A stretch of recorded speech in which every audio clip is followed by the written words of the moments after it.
안녕하세요. 16강 돌아왔습니다. 네, 오늘은 상처를 기억하고 회복하려는 아이라는 제목인데요. 도대체 누굴까? 그죠? 바로 나이겠죠. 나는 상처를 기억하고 회복하려는 아이다라고 오늘 알려드리려고 하는데요. 어떤 과정에서 이런 이야기가 나왔는지 설명해 드리겠습니다. 여러분은 혹시 상처받은 내면 아이라는 말을 들어보신 적이 있으세요? 저는 상담사니까 심리 공부를 많이 했었는데요. 상처받은 내면 아이라는 말은 제가 엄마가 되고 나서 알게 됐어요. 아이를 키우면서 저의 욕심일 수도 있고, 또 책임감, 부담감 이런 것들이 굉장히 커서 책을 많이 읽게 됐는데요. 책을 읽다 보니까 엄마가 화내지 않고 아이를 잘 키우려면 내면의 상처받은 부분을 돌보는 것이 필요하다. 그런데 우리의 내면 아이는 상처를 많이 받은 것들이 있어서 그것이 아이로 인해서 건드려지고 또 그것 때문에 화를 많이 내게 된다. 그러니까 마음을 치유해야 된다라는 개념이 굉장히 많이 있었어요. 근데 저는 오히려 상처받은 내면 아이라는 말에 제가 더 좀 발목을 잡힌 것 같은 느낌이었어요. 나는 정말 상처를 많이 받았구나. 그리고 이 상처들을 다 치유해야 되는구나. 그런데 아무리 상처를 치유해도 상처가 계속해서 나오는 거예요. 네. 그러면 또 좌절하는 거예요. 역시 나는 상처가 또 있었어. 이 상처를 또 나는 치유해야 돼. 나는 또 아이한테 화내겠다. 약간 이런 식의 악순환처럼 돼서 제가 결국에는 이 상처받은 내면 아이라는 이 개념을 쓰고 싶지 않더라고요. 그러면서 제가 생각하게 됐던 게 어떤 거였냐면 상처를 기억하고 회복하고 있다라는 말이었어요. 저의 내면 아이가 상처받았다라는 말만 들었을 때는 약하게 느껴졌어요. 그런데 저의 내면 아이를 만나면 만날수록 그 상처 속에서도 버텨내려고 했고 힘을 내고 있었고 적응하려고 했었거든요. 대단하다는 생각이 들더라고요. 그래서 그 내면 아이는 상처를 기억하고 있다가 적당한 때에 그것을 회복하려고 하는 힘이 있는 아이다. 라는 생각을 하니까 오히려 제가 더 상처들을 만났을 때 좌절하는 것이 아니라 그 상처를 어떻게든 잘 회복해서 내가 더 건강해져야지 라고 보고 있어요. 똑같은 프로세스지만 제가 어떤 시각으로 바라보고 있느냐 자체가 차이가 크죠. 네, 그것처럼 여러분도 나를 그냥 상처받은 수동적인 내면 아이로 보는 것이 아니라 이것을 기억하고 있다가 회복하려고 하는 능동적인 힘이 있는 아이다라고 바라봐 주시면 문제가 훨씬 더 쉽게 풀릴 수도 있다고 말씀을 드립니다. 자, 그래서 이렇게 저희 내면 아이를 다시 보게 되는데요. 오늘 이제 미해결 과제를 탐색해 가는 과정에서 저의 이야기를 좀 들려드리려고 해요. 마인드 제로 책에도 제가 썼었고, 또 좀 더 다른 분들이 자신의 미해결 과제를 잘 이해하고 해결해 가셨으면 좋겠다라는 마음으로 저는 강의 때도 좀 되도록이면 소개를 드리는 편이에요.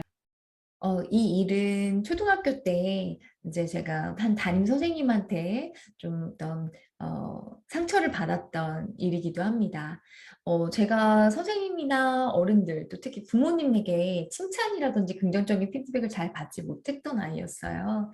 그러다 보니까 선생님께서 굉장히 아이들을 예뻐해 주시고 또 되게 재미있게 해 주시고 또 되게 친근하게 대해 주시면서 저도 선생님을 굉장히 따랐었어요.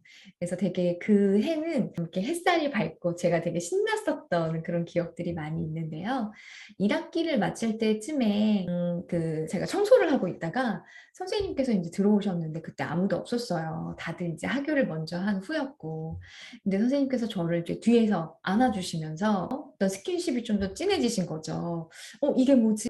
너무나 당황이 됐기 때문에 어, 저도 어떻게 해야 될지를 모르겠는 상황이었어요.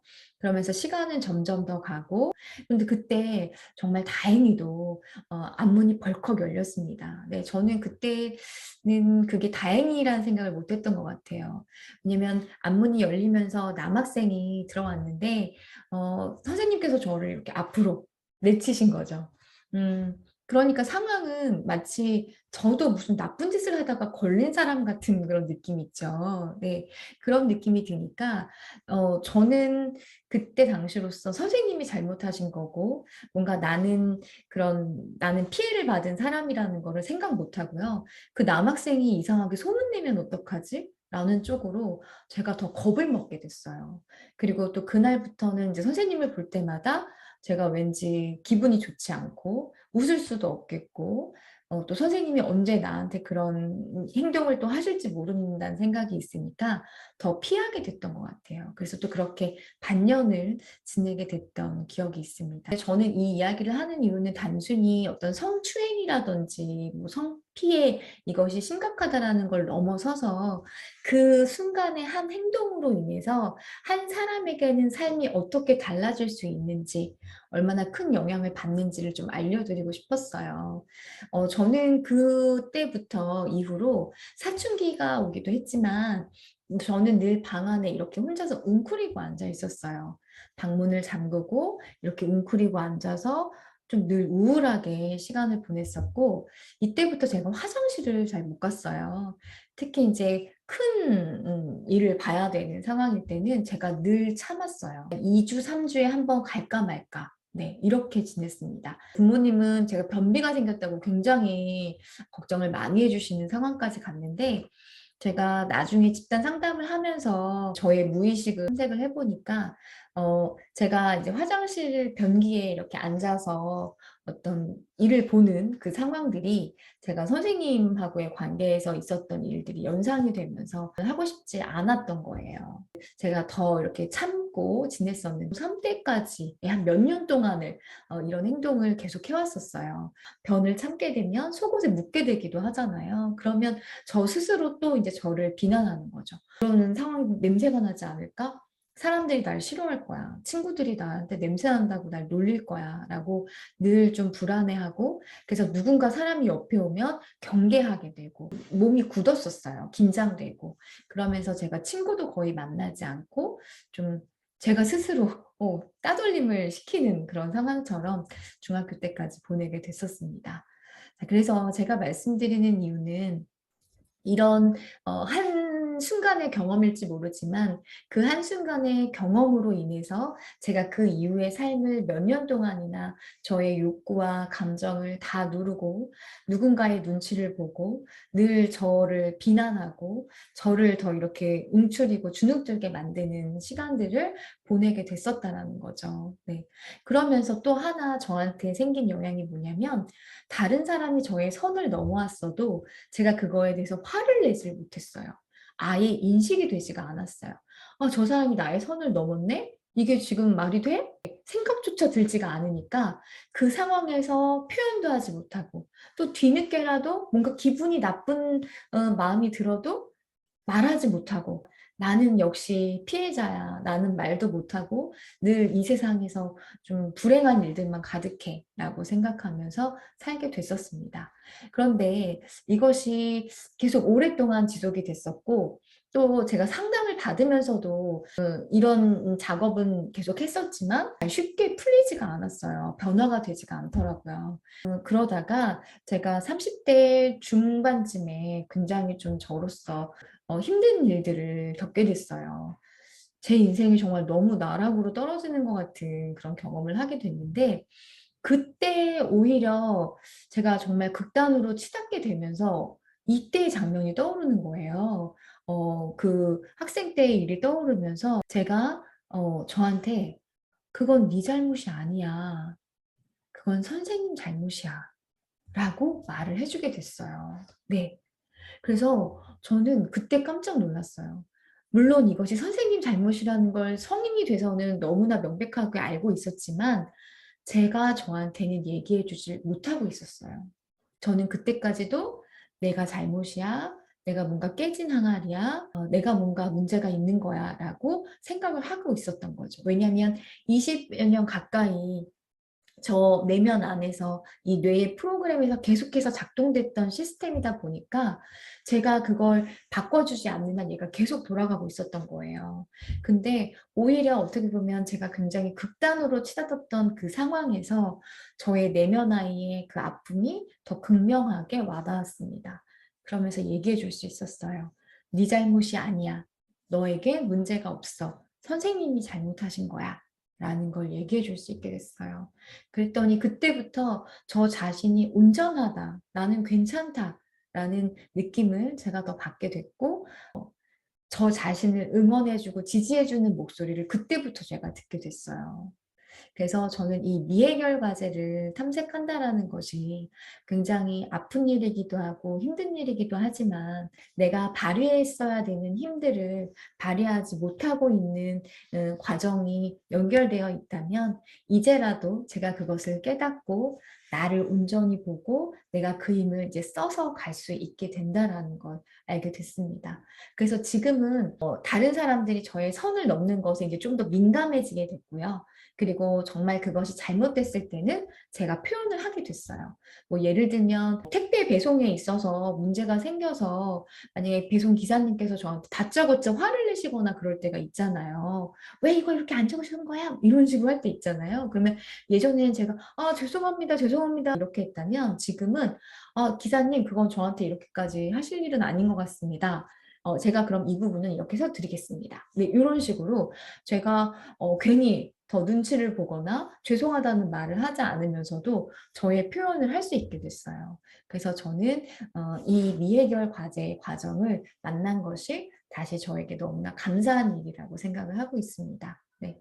자, 그래서 여러분들께서도 혹시 요즘 나의 일상에서 내가 왜 이렇게 화가 나지? 내가 왜 이렇게 서운하지?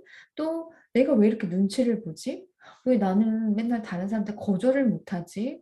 라는 생각이 드신다라고 하면 그때 그런 장면과 좀 비슷한 어린 시절이 있었나? 내가 어린 시절에 누군가한테 굉장히 그 피해를 받았는데도 내가 표현하지 못하고 참았었어야 됐던 때가 있었나? 내가 굉장히 좀 서운했는데도 말하지 못했던 때가 있었나? 아니면 굉장히 억울했었는데 말하지 못했던 때가 있었나? 이런 장면을 한번 찾아보세요. 그리고 그 장면이 떠오르셨다라고 하면 그때 나를 한번 토닥여 주시는 거예요. 그때 네가 정말 힘들었겠다. 그때 네가 정말 고생했다. 그때 네가 정말 외로웠었겠다. 라는 식으로 그때 나의 마음을 알아주시면서 이렇게 한번 토닥여 주시고 한번 손을 건네봐 주시는 그런 시간이 저에게는 꼭 필요하다고 말씀을 드립니다. 네. 그래서 단순히 힘들려고만 하는 것이 아니라 분명히 이 미해결 과제는 여러분에게 의미가 있는 일이거든요. 그래서 우리 이제는 피하기만 하는 것이 아니라 내가 만날 수 있는 만큼은 힘을 내서 한번 만나보시고 또 도저히 힘이 나지 않을 때는 처음에 말씀드린 것처럼 전문가와의 도움을 통해서 여러분이 원하시는 만큼 만나보시는 것 추천을 드릴게요. 네. 저의 이야기를 들으시면서 또 여러분의 미해결 과제로 떠오르셨던 분들도 계실 것 같아요. 제가 집단 상담에서 미해결 같이 탐색해 볼 때 또 저의 마음을 굉장히 공감해 주시는 분들도 계셔서 힘을 얻게 됐거든요. 음, 여러분의 그 아팠던 또 힘들었던 마음이 있다면 살아날 거라고 말씀드립니다. 네. 자, 이렇게 해서 미해결 과제를 보게 됐고요. 오늘도 미션을 같이 드릴게요. 나의 선을 함부로 넘었거나 나에게 무례한 행동을 한 사람이 있었는데 그때 말하지 못하고 참았던 적이 있나요? 그럼 그때 내 마음이 어땠었는지 그리고 타임머신을 타고 돌아간다면 그때 그 사람에게 뭐라고 말해주고 싶은지도 한번 적어보세요. 저희가 실제로 그 사람한테 말을 하지 못한다 하더라도 제가 입 밖으로 그 말을 꺼내보는 것만으로도 아니면 이렇게 글로 적어보는 것만으로도 효과가 있습니다. 네, 한번 여러분들도 내가 차마 말하지 못하고 삭혔었어야 됐던 이야기들을 글과 말로 표현해 보시면서 나의 힘을 만나보시기를 바랄게요. 저희는 17강에서 또 이어가 보도록 하겠습니다. 같이 함께 들어주셔서 감사합니다.